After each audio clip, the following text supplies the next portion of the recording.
ముఖ్యమంత్రి రేవంత్ రెడ్డి ఉప ముఖ్యమంత్రి మల్లు భట్టి విక్రమార్క ప్రధాని నరేంద్ర మోదీతో భేటీ అయ్యారు. తెలంగాణలో కొత్త ప్రభుత్వం ఏర్పాటైన తర్వాత తొలిసారి ప్రధానితో సమావేశమయ్యారు. విభజన హామీలు, రాష్ట్రానికి రావాల్సిన బకాయిలపై వారు చర్చించినట్లుగా తెలుస్తోంది. ఇక కేంద్రం నుంచి తెలంగాణకు రావాల్సిన పెండింగ్ నిధులు సహా వివిధ అంశాలపై సీఎం, డిప్యూటీ సీఎం ప్రధానికి ఓ నివేదిక ఇచ్చారని తెలుస్తోంది. తెలంగాణలో ఆర్థిక శాఖను ఉప ముఖ్యమంత్రి మల్లు భట్టి చూస్తున్నారు. ప్రధానితో కాంగ్రెస్ పార్టీ ముఖ్యమంత్రి, ఉప ముఖ్యమంత్రుల భేటీ ప్రాధాన్యతను సంతరించుకుంది.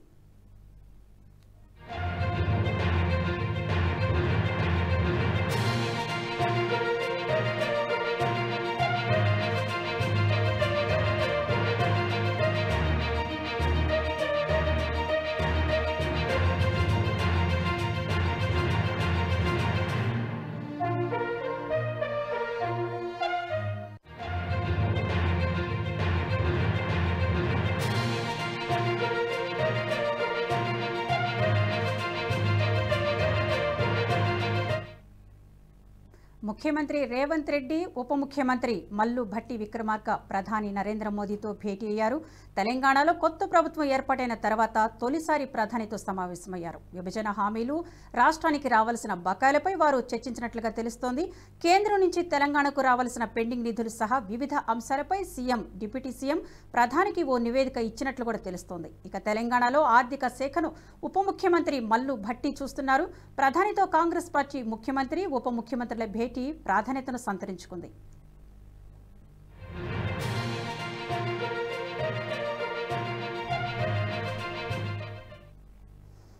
ఇక ఇదే అంశంపై మరింత సమాచారం అందించడానికి అక్షిత్ ఫోన్ కాల్ అందుబాటులో ఉన్నారు. అక్షిత్, చెప్పండి, తొలిసారిగా సీఎం రేవంత్ ప్రధాని మోదీని భేటీ అయ్యారు. ఇది ఎంతో ప్రాధాన్యతను సంతరించుకుంది.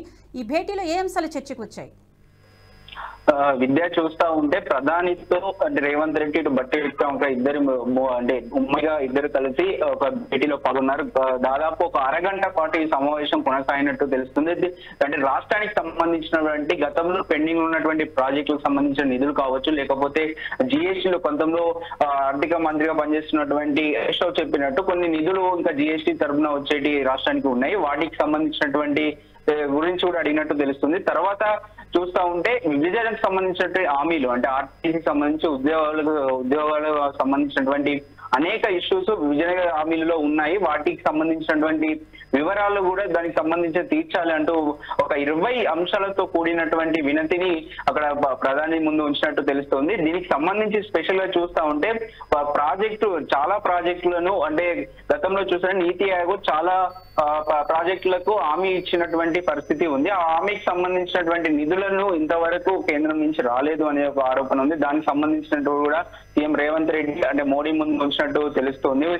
గతంలో చూస్తా ఉంటే అనేక సార్లు కూడా ఇంతవరకు చాలా కొద్ది రోజులుగా కేసీఆర్ అసలు మోడీతో ఎన్నడూ సమావేశం కాలేదు. సంబంధించిన నీతి ఆయోగ్ ఒక సమావేశాన్ని కూడా ఇంతవరకు కేసీఆర్ హాజరు కాలేదు. కానీ ఈసారి మాత్రం మొట్టమొదటిగా ఇక్కడ రేవంత్ రెడ్డి సీఎం అంటే కాంగ్రెస్ పార్టీ అధికారంలోకి రాగానే మొట్టమొదటిగా ఈరోజు సాయంత్రం 4 గంటల సమయంలో రేవంత్ రెడ్డి సమావేశం అయ్యారు. అంటే మొత్తం మీద విభజన హామీలకు సంబంధించి ప్రాజెక్టులు అంటే ఇప్పుడు ఉన్నటువంటి ఆర్థిక పరిస్థితి ఏ విధంగా ఉంది, తెలంగాణకు సంబంధించిన ఆర్థిక పరిస్థితి దయనీయ స్థితిలో ఉంది అని చెప్పేసి మోడీకి వివరించినట్టు తెలుస్తోంది. అంటే కేంద్రం నుంచి సహకారం కావాలి, రాష్ట్రానికి సహకారం వస్తేనే ముందుకెళ్లే అవకాశం ఉంటుందని చెప్పేసి మోడీతో వినతి ఇచ్చుకున్నట్టు తెలుస్తూ ఉంది. అంటే ప్రధానంగా చూస్తా ఉంటే మోడీ కూడా ఇక్కడ అంటే రేవంత్ రెడ్డికి హామీ ఇచ్చినట్టు తెలుస్తా ఉంది. అంటే కేంద్రం నుంచి ఎలాంటి సహాయం కావాలన్నా రాష్ట్రానికి సహాయపడతాము, అదే విధంగా శుభాకాంక్షలు కొత్తగా ఏర్పడినటువంటి ప్రభుత్వాన్ని కూడా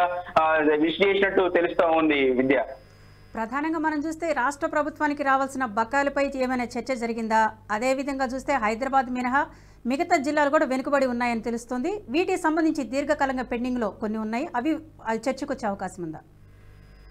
చూస్తా ఉంటే గతంలో RRR పైన ఒక ప్రాజెక్టును రాష్ట్రానికి కేంద్రం ఇచ్చింది. అదే విధంగా MMTS రీజనల్ రైల్వే కూడా ఒకటి ఇచ్చింది. దానికి సంబంధించిన వివరాలు కూడా చర్చకు వచ్చినట్టు తెలుస్తూ ఉంది. అనేక సంబంధించిన హైవేలు కూడా రాష్ట్రంలో కేంద్ర ప్రభుత్వం చేపట్టింది. వాటికి సంబంధించి కూడా చర్చకు వచ్చినట్టు తెలుస్తుంది. ప్రధానంగా విభజన హామీలు కూడా కొన్ని టాపిక్స్ కూడా చర్చకు వచ్చినట్టు తెలుస్తోంది. ఒక అరగంటలో మాత్రం మెయిన్ గా ఇప్పుడు ఉన్నటువంటి ఆర్థిక పరిస్థితి, తెలంగాణలో ఉన్నటువంటి ఆర్థిక పరిస్థితి గురించి ఎక్కువ చర్చించారు. విమర్శించినట్టు తెలుస్తోంది. అంటే రాష్ట్రం ఒక దివాలా స్టేజ్ గా మిగిలిపోతుంది అని చెప్పేసి, అంటే ఇప్పుడు చూస్తుంటే 14,000 కోట్లు ఇప్పటికే 20 రోజుల్లోనే 14,000 కోట్లు అప్పు తీసుకున్నటువంటి పరిస్థితి ఉంది.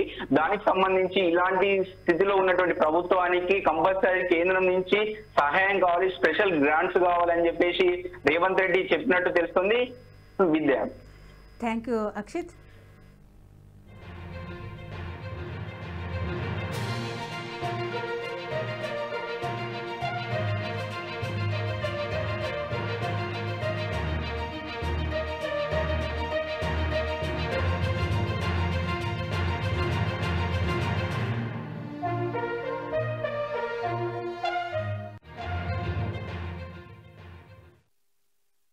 ఈ వీడియో మీకు నచ్చినట్టయితే లైక్ చేయండి, 10 మందికి షేర్ చేయండి. అలాగే కామెంట్ల రూపంలో మీ అభిప్రాయాలను మాతో పంచుకోండి. Nationalist hub group of channels ను సబ్స్క్రైబ్ చేసుకుని తెలుగునాట జాతీయవాద జర్నలిజాన్ని ప్రోత్సహించండి. ఈ వీడియో కింద ఉన్న బెల్ ఐకాన్ పై క్లిక్ చేయడం మర్చిపోవద్దు.